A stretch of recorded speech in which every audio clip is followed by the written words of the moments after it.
what are you afraid of? And do you agree with that comment that you attract what you fear? You attract, now, you know, not just what you fear, you attract what you feel, what you are, what you attract. What's on your mind, yes. It's just like the law of physics. I don't know how anybody can disagree with that. It's just, ask any physicist, they'll tell you that it's true. Yeah. David Mamet wrote a line in the play Edmund, "Every fear hides a wish," which I think is close to that. I still am very insecure in so many ways, but I wish I could give that gift to all my fans. You have the freedom to pull that superstar out of yourself that you were born to be. We are all born superstars.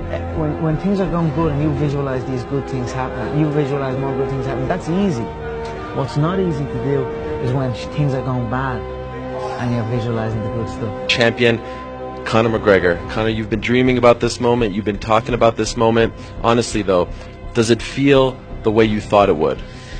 Yeah, it does. It feels beautiful. I dreamt this so much, so clearly, so precisely, and so frequently that it has manifested itself into reality, and that's what I am feeling right now. It's a dream come true. I would visualize things coming to me that I wanted or whatever. This was in like 1987, 85, yeah. And I had nothing at that time, so it was like, but it just made me feel better. It made me, at that time, all it really was for me was kind of making me feel better. I would drive home and think, well, I do have these things. They're out there. I just don't have a hold of them yet, but they're out there. Okay. So didn't you write yourself a check? I heard that you did. Is that true? I wrote myself a check for $10 million for acting services rendered, and I gave myself 5 years, or 3 years maybe, and I dated it Thanksgiving 1995, and I put it in my wallet and I kept it there, and it deteriorated and stuff,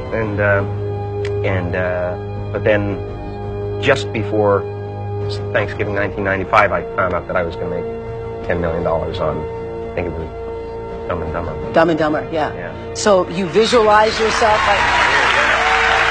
Visualization works if you work hard. Yeah. Well, yeah, that's the thing. You can't just visualize and then, you know, go eat a sandwich. Like, you just decide what it's going to be, who you're going to be, how you're going to do it. Just decide. And then from that point, the universe is going to get out your way. It's like, it's water. It wants to move and go around stuff, you know. So for me, I want to represent possibilities. I want to represent the idea that you really can make what you want. There are many ways to get the things that we want for ourselves in our lives. But basically, it all begins with how we choose to think. As you think, so shall you be. 7 little words that I think are perhaps the most important things that we can learn and master in our lives. This old proverb notion that I become what I think about all day long.